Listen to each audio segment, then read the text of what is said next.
Olha, os senadores vão analisar amanhã, possivelmente, um requerimento para que a reforma trabalhista seja analisada em regime de urgência. A reforma já foi aprovada na CCJ e agora vai ao plenário. Está conosco o senador pelo PSDB, Ricardo Ferraz, que inclusive foi relator da reforma na Comissão de Assuntos Sociais. Senador, bom dia, obrigado sempre pela atenção e gentileza. É um prazer conversar com os nossos amigos da Jovem Pan. Senador, é necessária a votação de regime de urgência para a reforma trabalhista? A reforma passa nessa semana, na sua opinião? Olha, nós fizemos um denso debate na Comissão de Assuntos Econômicos, na Comissão de Assuntos Sociais, na Comissão de Constituição e Justiça. Portanto, o tema é demasiadamente conhecido, é inadiável. E eu defendo sim que a gente possa amanhã votar o regime de urgência para que na quarta-feira nós possamos votar em plenário o aperfeiçoamento das nossas leis trabalhistas, que são dos anos 40, e não dialogam mais com a realidade do nosso mercado de trabalho.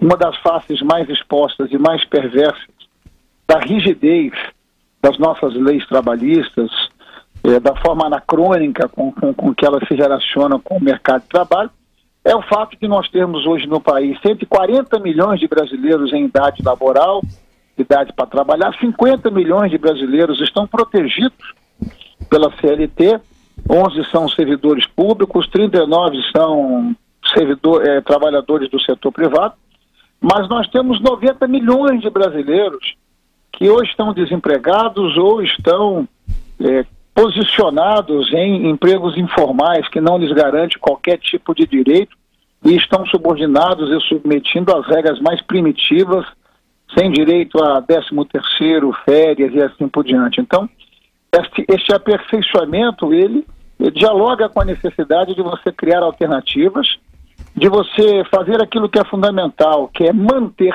todos os direitos que estão assegurados na Constituição, direitos fundamentais aos trabalhadores. Não é verdade que estejamos retirando direito de quem quer que seja, isso é falácia, é um discurso que não se sustenta, mas é fundamental que a gente possa ampliar as oportunidades, flexibilizando as leis trabalhistas para poder combater problemas que estão presentes no mercado de trabalho em nosso país, o que, aliás, o mundo civilizado já fez há décadas.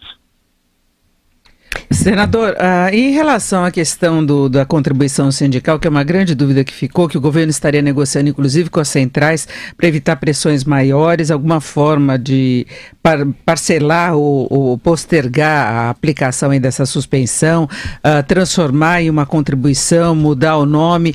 Já se fechou a posição em relação a isso? Porque várias questões vão ser tratadas através de medida provisória, não é? Olha, em nosso relatório, a contribuição sindical, ela passa a ser opcional. A contribuição sindical opcional é um direito e uma conquista das pessoas.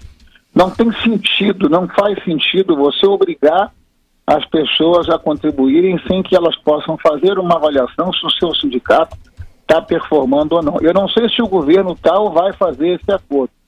Eu sei dizer a você que em meu relatório isso não consta, e que não há hipótese de eu votar num retrocesso como esse.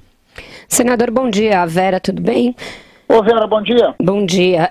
Senadora, se discute agora a reforma trabalhista no Senado, a reforma da Previdência está parada na Câmara e a gente vê hoje na manchete do Estado de São Paulo, um alerta importante de que a aprovação do teto de gastos públicos antes da reforma pode criar uma situação aí esdrúxula em que os gastos estourem, o governo tenha de fazer cortes, inclusive em gastos obrigatórios para cumprir a lei que determina o teto de gastos, e não se sabe se a reforma da Previdência será aprovada ou não.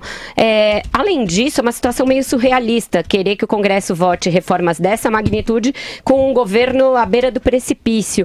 Como é que vai se fechar essa equação aí, senador? Vera, você agora, como se diz, me apertou sem me abraçar. Porque na prática as denúncias contra o governo, elas são devastadoras. Eu pessoalmente acho que a situação do presidente Temer é insustentável. Tenho defendido internamente no meu partido, o PSDB, que o PSDB entregue os ministérios, sabe? Nós não precisamos de cargos para poder defender nossas convicções, nossas crenças. mas ainda não conseguimos vencer esse debate internamente.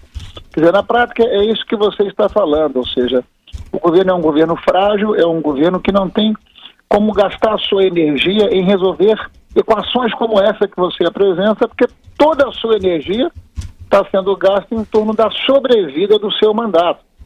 Então nós estamos assim na antessala de vivermos situações absolutamente toscas em que cooptações vão se dar, em que troca-trocas vão se dar, porque nada mais importante para esse governo do que a manutenção de si mesmo. Então, o governo não tem tempo para criar alternativas como essa que você acabou de colocar, e na verdade o governo ele está pagando pelos seus próprios erros, porque depois que nós votamos a PEC do teto dos gastos, todos nós sabíamos que nós precisaríamos ser mais austeros, mais disciplinados com recursos públicos. Mas outro dia o governo, por medida provisória, aumentou um conjunto de salários dos seus funcionários de diversas carreiras, que vai gerar, por exemplo, até 2019, 12 bilhões de reais de impacto. Então, mesmo o país estando mergulhado numa recessão muito profunda, com muita restrição fiscal, com muita restrição de arrecadação, você tem um governo que trabalha a expansão fiscal. Então o governo vai ter que encontrar uma solução para isso, mas ele não consegue tempo, porque todo o seu tempo e energia está gasto em torno da sua sobrevida. Senador, bom dia. Marco Antônio Villa, senador. Bom dia, professor, tudo bem? Tudo bom. Bem, não sei se tá bom, na verdade eu acho que tá tudo muito ruim, senador, sinceramente. Eu vou falar de uma... Mas não adianta falar que tá ruim, tem que trabalhar. Temos de trabalhar para mudar, é verdade, o senhor tem toda a razão, concordo com isso. Já que estamos falando em mudar, vamos falar da presidência do PSDB, né? O senador Aécio Neves, por incrível que pareça, volta agora ao Senado e tal. Ele é presidente e licenciado do PSDB, quem está no exercício é o senador Tasso Gereissati. Só relembrar para o nosso ouvinte, o senador Aécio Neves, numa conversa, uma linguagem de marginal, recebeu 2 milhões de reais só naquele momento de propina do grupo JBS, porque ele supostamente iria pagar o advogado com esses 2 milhões. E antes estava querendo vender uma imagem do Aleijadinho. Por sinal, eu queria saber a origem dessa imagem. Senador Aécio Neves, vocês roubaram de alguma igreja? Porque em Minas isso é muito comum. Queria saber a origem disso, eu tenho direito a perguntar. Mas deixando a imagem de lado do Aleijadinho, vamos falar do senhor Aécio Neves. O senhor, como é que o senhor vê o retorno dele, que eu creio que ele vai retornar à presidência do PSDB? Como é possível ter um senador corrupto presidindo o PSDB, que tem uma história desde o seu nascimento, lá em 1988, de enfrentamento da corrupção?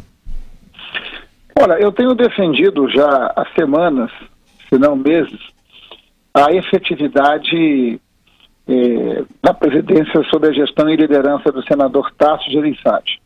O partido tem como resolver isso, estatutariamente isso é possível e necessário, basta que a executiva do partido se reúna e o senador Tasso Gereissati possa sair da situação de presidente interino para presidente efetivo, inclusive liderando uma nova trajetória para o nosso partido, que passa inclusive pelo reconhecimento de erros e equívocos cometidos, por meia-culpas que precisam ser admitidos. Nós não podemos fazer como o PT fez. O PT outro dia elegeu a sua nova presidente, a senadora Gleisi Hoffmann. Em seu primeiro discurso, ela disse que não faria meia-culpa porque não tinha arrependimento de nada. Eu acho que nós não podemos repetir a trajetória perversa, desse partido, e nós precisamos, portanto, a meu juízo, eleger o senador Tasso, nosso presidente efetivo do partido. Eu acho absolutamente inadequado que o senador Aécio Neves, ao reassumir o seu mandato, por determinação do Supremo Tribunal Federal, assuma também a presidência do partido.